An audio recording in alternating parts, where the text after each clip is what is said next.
먼저 이재명 대통령께 공개적으로 질문을 드리겠습니다. 대통령께서는 6월 18일로 예정된 공직선거법 위반 혐의 재판과 다음 달로 예정된 불법 대북송금 재판을 받을 의지가 있으십니까? 제가 오늘 이 기자회견을 드리는 이유도 제가 사랑하는 이 국민의힘이, 그리고 많은 당원분들이 피땀 흘려 지켰던 이 자유민주주의 정당 국민의힘이 망해가는 것을 살려보고자 하는 의지의 표현일 거라고 생각합니다.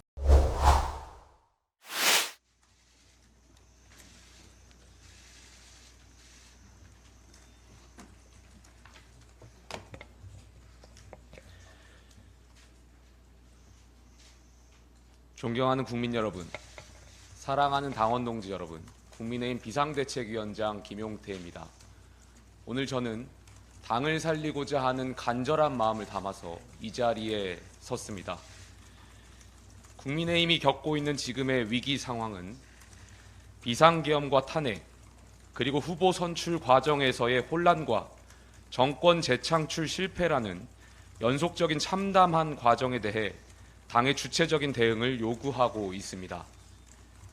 또한 우리가 그토록 막고자 했던 이재명 정부에 대해서 야당이 무엇을 할 수 있는가라는 질문에 실질적인 답을 낼 것을 요구하고 있습니다.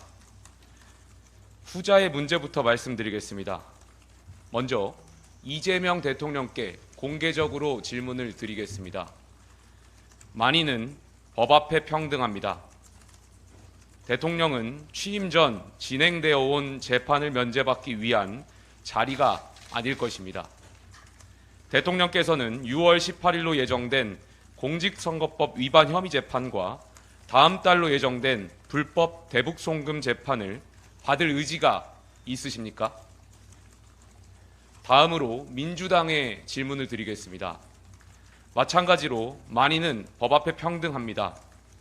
민주당이 지금 추진하고 있는 대통령 방탄 3법, 즉 허위사실, 공표죄의 구성 요건에서 행위를 삭제하는 공직선거법 개정안, 대통령 당선 시 진행 중인 형사재판을 정지하도록 하는 형사소송법, 대법관 증언을 주요 내용으로 하는 법원조직법이 지금의 대통령 개인을 위한 법입니까? 아닙니까? 제가 드리는 이 두 질문에 대한민국의 헌법 정신이 담겨 있다고 생각합니다. 대통령과 민주당은 주권자인 국민 앞에 이 두 질문에 대한 공식적인 답을 주시길 부탁드리겠습니다. 다음으로 국민의힘의 당 개혁 과제를 말씀드리겠습니다. 첫째, 9월 초까지 전당대회를 치를 수 있도록 준비를 하겠습니다. 우리는 비상계엄과 대통령 탄핵의 상처, 그리고 정권 재창출 실패의 과정 속에서 깊은 좌절과 당내 갈등 상황에 빠져 있습니다. 이러한 상황 속에서 내년 지방선거를 비대위 체제가 아니라 선출된 당대표 체제로 치르는 것 자체가 보수 재건과 지방선거 승리를 위한 당면 목표가 될 것입니다.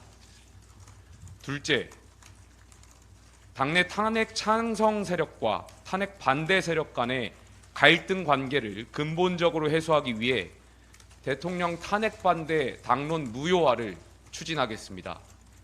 많은 국민들께서 계엄과 탄핵의 문제에 대해 극심한 충격과 상처를 받으셨습니다.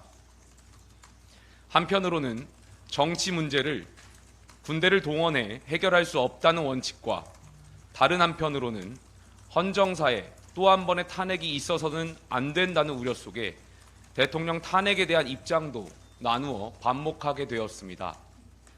저는 탄핵에 찬성했던 국민이나 탄핵에 반대했던 국민 모두 각자의 진정성과 애국심이 있었다고 믿습니다. 또한 각자가 헌법기관인 국회의원의 해석과 판단 역시 존중되어야 합니다. 탄핵에 대한 반대가 계엄에 대한 찬성은 아니었기 때문입니다. 당시 국민의힘의 탄핵 반대 당론은 수사 결과에 따라 탄핵 여부 결정이라는 원칙 하에 민주당이 발의한 두 차례의 탄핵안에 대해 반대한 것이었으나 헌법재판소와 대법원 판결 등 국가사법부의 결정은 당론을 결정 또는 수정하게 하는 불가역적인 판단 근거가 됩니다. 또한 제가 지금 탄핵 반대 당론 무효화를 추진하는 것은 두 차례에 걸친 탄핵으로 인해 보수 정당이 심각한 갈등과 깊은 원한에서 벗어나지 못하고 있기 때문입니다. 지난 대선 후보 경선 역시 찬탄과 반탄의 감정 싸움이었습니다. 이 문제를 해결하지 않고서는 보수가 반드시 치러야 할 차기 전당대회 역시 찬탄과 반탄의 경론장이 될 뿐입니다.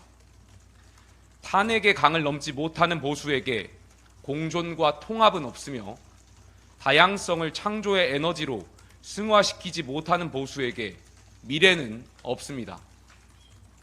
따라서 저는 미래 보수의 염원을 담아 당원 당규의 규정에 따라 의원총회의 공론을 거쳐 탄핵 반대 당론 무효화를 추진하겠습니다. 만약 이 과정이 성공적으로 이루어진다면 앞으로 3년간 공식적이고 공개적인 장에서 탄핵에 대한 찬성과 반대를 이유로 서로를 적대시해 원색적으로 비난하거나 터무니없이 왜곡해서 분란을 일으키는 행위를 해당 행위로 간주하겠습니다. 또한 탄핵에 대한 찬반의 입장은 관용하되 당내 선출직 공직자들 포함한 주요 당직자들이 지난 비상계엄을 옹호하는 경우에는 윤리위원회 회부에서 엄중한 징계를 요청하겠습니다. 셋째, 당의 대선 후보를 부당하게 교체하고자 했던 과정의 진상을 규명하고 합당한 책임을 부과하겠습니다. 국민의힘 지도부는 당내 경선을 통해 선출한 김문수 후보를 한덕수 무소속 예비 후보로 교체하려 했고 5월 10일 전당원 투표에서 당원들이 이를 바로잡았습니다. 이러한 후보 교체 파동은 대선 국면에서 당원과 지지층에게 큰 충격을 안겨주었기 때문에 비대위원장으로서 당무감사권을 발동해 이 사건의 진상을 철저하게 규명하겠습니다. 넷째, 국회 당론 투표 사안에 관해서 원내외 당협위원회를 통한 당심과 국민 여론조사를 통한 민심이 모두 반영되는 절차를 구축하겠습니다. 국민의힘은 지난 당원당규 개정을 통해 대통령의 당무 개입 금지를 규정한 당통분리의 원칙을 명문화했습니다. 여기에 더 나아가 주요 현안에 대한 당의 정체성을 반영하고 심지어 당의 운명을 좌우할 수도 있는 당론이 특정 권력자나 특정 세력의 주장과 이익을 옹호하지 않고 당과 국민의 보편적 이익을 추구할 수 있도록 당론 형성 과정에 당심과 민심을 반영하고 이 과정을 기록화하는 당론 제도화를 추진하겠습니다. 다섯째, 당내 민주주의 강화를 위하여 지방선거에서 광역 및 기초자치단체장 후보의 경우 예외 없는 100% 상향식 공천 실시를 제안하겠습니다. 당내 민주주의의 핵심 과제는 공천권의 민주화입니다. 최고 권력자에게 실질적인 공천권이 있는 정당에 민주주의는 없습니다. 줄 서는 정치를 청산하고 원칙 있는 정치로의 전환을 위해서는 공천권을 당원과 유권자에게 완전히 돌려드리는 개혁을 해야 합니다. 이것이 제2의 계엄, 제2의 윤석열을 막는 길입니다. 전략공천은 정치권 인물교체, 본선 가능성 제고 등의 장점을 지니고 있으나 불뿌리 정치의 발전을 가로막고 공천 부조리 관행을 양산하는 근본적 한계를 지니고 있습니다. 따라서 저는 당내 청년 정치인으로서 공정하고 투명한 경선에 대한 중요성을 높이고 중앙에 관여 없는 당원과 유권자 중심 경선 문화 정착을 위해 상향식 공천의 전면 실시를 위한 논의를 시작하겠습니다. 또한 신진 정치인들에게는 전략 공천이 아닌 중앙과 지역에서 활동할 수 있는 장을 획기적으로 확대해 당과 국민을 위한 활동과 기여가 공정하게 평가받을 수 있도록 하겠습니다. 지금 우리 앞에는 대한민국 민주주의를 무너뜨리려는 거대 여당이 있습니다. 이에 맞서 당을 지키기 위해 분란을 막고 통합을 이뤄내고자 하는 절실함을 당원분들과 선배 동료 의원분들도 공감하실 거라 믿습니다. 국민의힘은 대한민국의 정통 보수 정당입니다. 현재의 위기를 슬기롭게 극복해 자유민주주의 대한민국을 수호하고 보편적 가치가 존중받고 다양성이 살아 숨쉬는 진정한 자유민주주의 정당으로 발전해 나가도록 최선의 노력을 다하겠습니다. 감사합니다.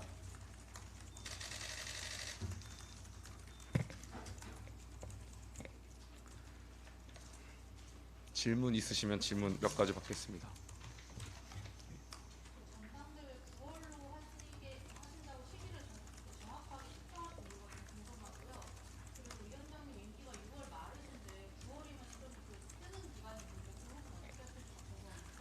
전당대회는 가급적 선출된 당대표를 통해서 당의 정상화가 이루어지는 것이기 때문에 굉장히 중요하다고 생각합니다.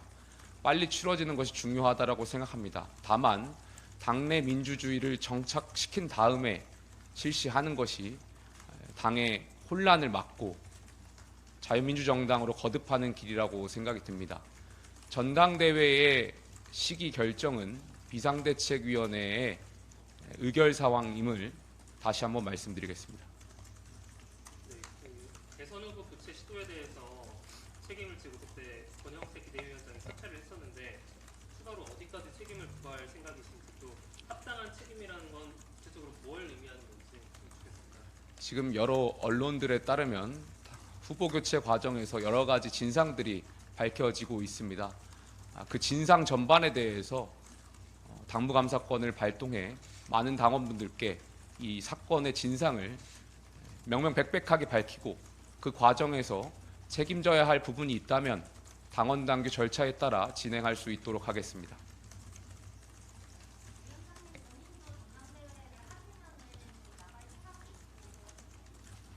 저는 전당대회에 출마할 생각은 전혀 없습니다.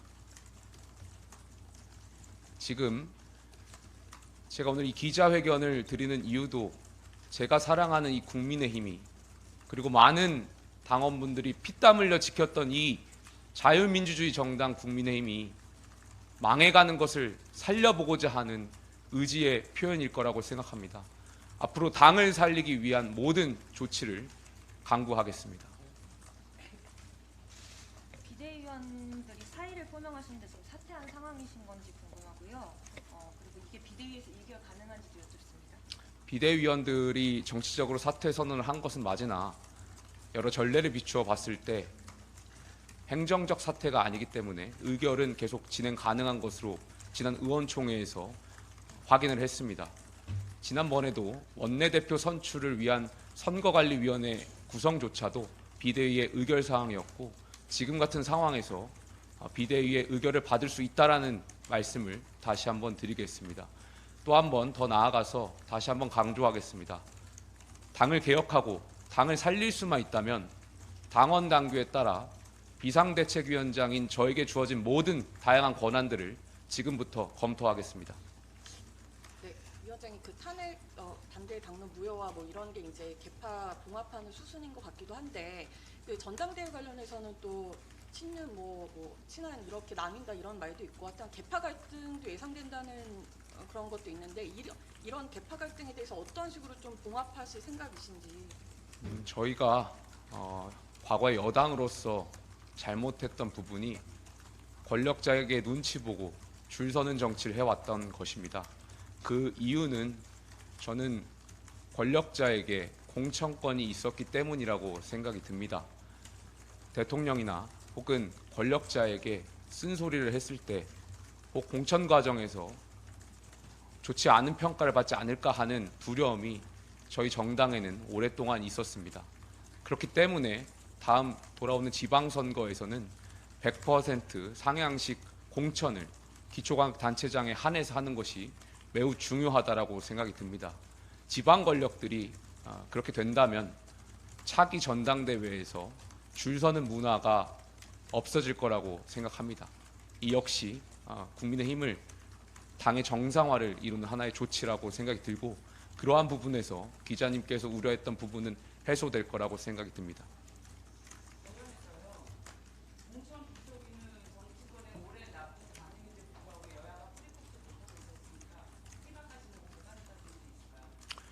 저는 정치를 시작하면서 정치 개혁의 과제 중에 하나가 상향식 민주주의라고 생각한 바가 있습니다.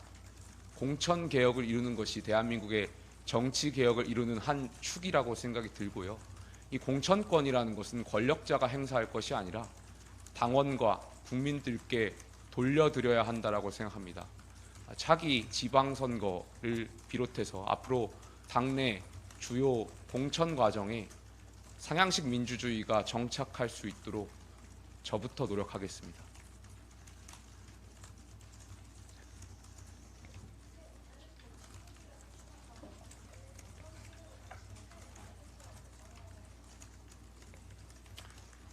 원내대표는 의총에서 선출되는 분이시죠. 교섭단체 장으로서의 역할이 있는 것이고요. 비상대책위원장은 당원 당규에 따라 전국위원회에서 의결을 받은 사람입니다. 누가 더 정당성이 있는지는 기자님께서 생각해 보시면 될 것 같습니다.